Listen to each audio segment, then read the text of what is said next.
Hello, this is the Death Row and Executions channel. My name is Paco Rivera. You can also follow me on Facebook for updates and more Death Row news. There will be a link to my Facebook in the description below. Also, check out my other channel, The Maximum Sentence, where I cover recent crimes and convictions and a maximum penalty handed down. There will be a link for that as well. Here we go again with another case of murder that was fueled by drugs and money owed. On July 31st, 1993, a Saturday, three men, Anthony Boyd, Shawn Ingram, and Marcel Ackles, were actively looking for a man named Gregory Huguley, who also went by the nickname New York, because Gregory Huguley had gotten cocaine from them several days earlier and had failed to pay them for the cocaine. The charge for the cocaine was $200. The three men looking for Gregory were later joined by another man named Quintay Cox, who brought along a 9mm Mac 11 automatic pistol. These photos of Anthony Boyd, Shawn Ingram, and Marcel Ackles are recent mugshots. They were all in their early to mid-20s in age when the crime occurred in 1993. 32 years ago. I do not have a photo of the fourth man, Quintay Cox, because he is no longer in prison and Alabama removed his mugshot from the database. And I don't have a photo of the victim either, Gregory Huguley. Anyway, the four men were driving around in a blue van that Marcel Ackles had rented, and they spotted Gregory on a road in Anniston, Alabama. The van stopped beside Gregory. Shawn Ingram got out of the van with the weapon in hand and approached Gregory. When Gregory hesitated, Ingram grabbed him and pushed him into the van and onto the floor. After that, they drove to a housing complex, and Quintay Cox was dropped off and instructed to follow them in his car. They first stopped at a gas station where Marcel Ackles got out and purchased gasoline in a plastic container. After that, they all went to a baseball field in the Munford community of North Talladega County in Alabama. During the trip, Gregory Huguley was forced by Boyd and Ingram to lie down on the floorboard of the van. Gregory kept begging to his abductors, "Please do not kill me. I will get your money." All this for $200?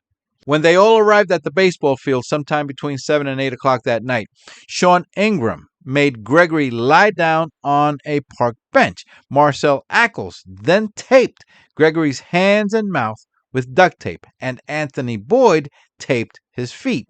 And then Gregory was taped to the bench. His body was secured to the park bench. Shawn Ingram then used the gasoline container he had filled with gas to pour gasoline all over Gregory.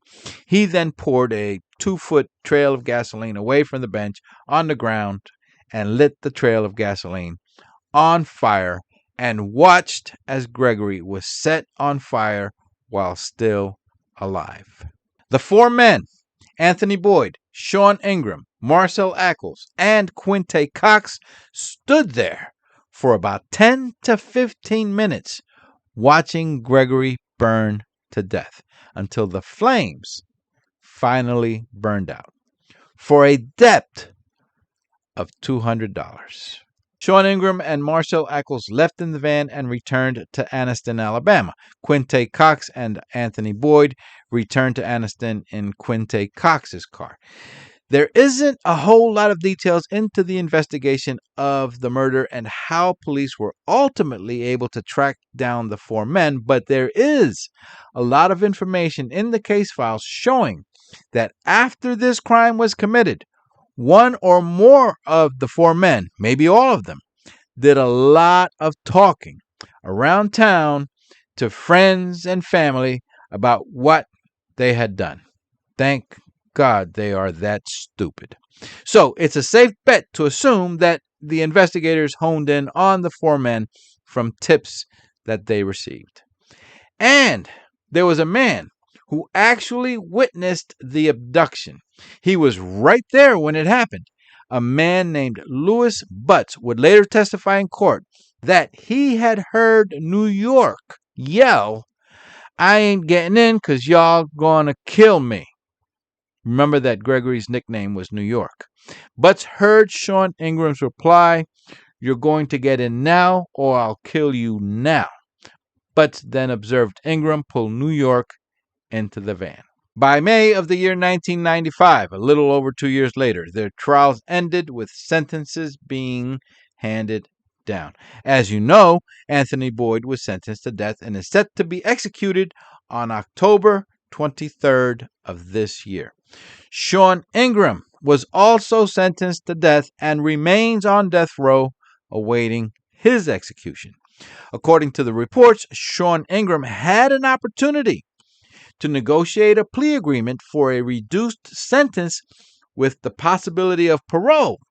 But when it came time to testify, he refused to take the stand. Maybe he figured his death would be less painful if done by the state than by other prisoners or someone out on the streets if he snitches in court. Marcel Ackles is currently serving life with no possibility of parole, and to this day he remains incarcerated in an Alabama prison. Quintay Cox, however, did accept the plea deal, and he testified against the other 3 men. He was sentenced to life with the possibility of parole, and he has since been released from prison. He is no longer incarcerated. 4 men's lives got ruined for a $200 debt.